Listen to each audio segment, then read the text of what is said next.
everyone, welcome to this month's feature video. For those new to my channel, the bulk of my videos are 2 minutes or less. But once a month, I take a deeper dive into a topic that cannot be covered in 2 minutes. Such as today's topic, which is all about how writers may be tempted to take on work that is on the wrong side of ethical. I'm going to start by telling you a story. My husband and son were out for a drive somewhere a few days ago, and they saw a sign advertising a business. It's one of those lawn signs that you just stick into the ground. So they saw this sign and pulled over to the side of the road. My son jumped out of the car, plucked the sign out of the ground, and tossed it into the car. There was a witness who saw the whole thing, but instead of trying to stop the theft of the sign, this person gave my son a thumbs up. My husband and son drove off, and that was the end of that. Now, I know what you might be thinking. How could I possibly be okay with my son stealing a sign advertising a business, especially in these uncertain economic times? This could be hurting a small business. It could be preventing someone from earning a living, right? Under normal circumstances, I would agree with you. But I'm going to show you the sign. If anyone is hurting small businesses, it's the person responsible for this sign. Big corporations have gigantic advertising budgets. They have brand recognition. A company like Walmart really doesn't care what the Google reviews are saying about them. But a mom-and-pop store that serves a local community does care. A small family-owned restaurant that's trying to make a go of things may be reliant on their Google reviews. And if they're providing a good service, the positive reviews will come. They don't need to buy them. And this is the thing. A successful business that is getting legitimate 5-star reviews is not going to use a service like this. So if a business is doing well, how does this hurt them? Well, in 2 ways. Number one, a business that does not provide good service can essentially pay someone to lie on their behalf. If I go into a business on the strength of a 5-star review that turns out to be fraudulent, and make no mistake, this is fraudulent, that means that I am not going into a business that actually deserves the customers. These fake reviews are taking business away from legitimate business owners who are trying to do things right. And secondly, this one is sinister, but it does happen. A ruthless business can use this service to buy a whole ton of 1-star reviews for their competitors.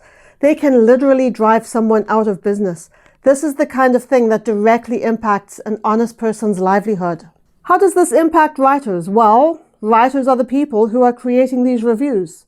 Most companies that offer services like this are content mills that pay next to nothing.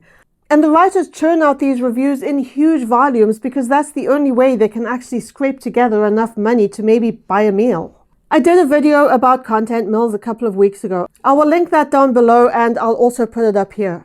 Content mills are a huge problem for writers, not only because the rate of pay is ridiculous. I mean, some of these companies pay $1 for every 1 or 200 words. But also because writers end up taking on soul-destroying work that they don't want to do.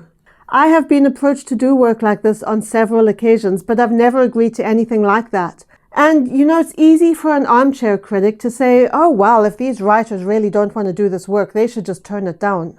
The problem with a statement like that is that it comes from a place of privilege.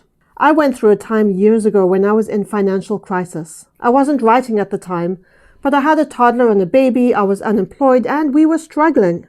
I had days when I dug my hands down into the couch cushions looking for change so I could buy diapers. I know what it's like to be that broke.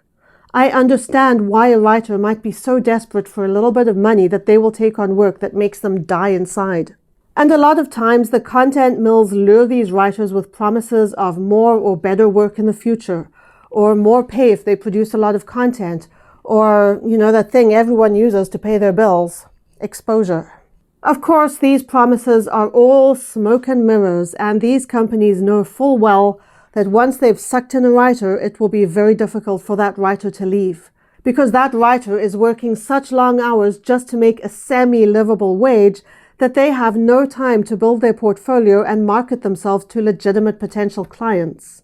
If you are a business owner who needs written content, please understand that good content takes time and effort to produce.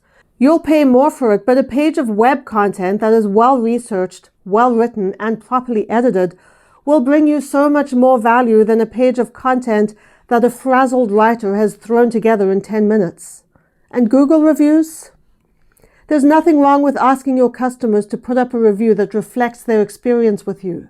But don't pay for reviews. It's really not worth it. Frankly, Google should be doing more to clamp down on this kind of thing. If you are a writer, I know that desperate times may call for desperate measures, but you need to know that you are worth so much more than this. Don't get sucked into the content mills. Watch this video that I did about freelance writer job sites. There are some links to good websites in that video's description. And if you are a content mill, if you are this guy, shame on you. Shame on you.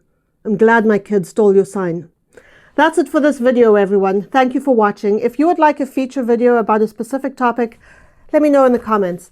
I will see you tomorrow for a new week of writing tips. Bye!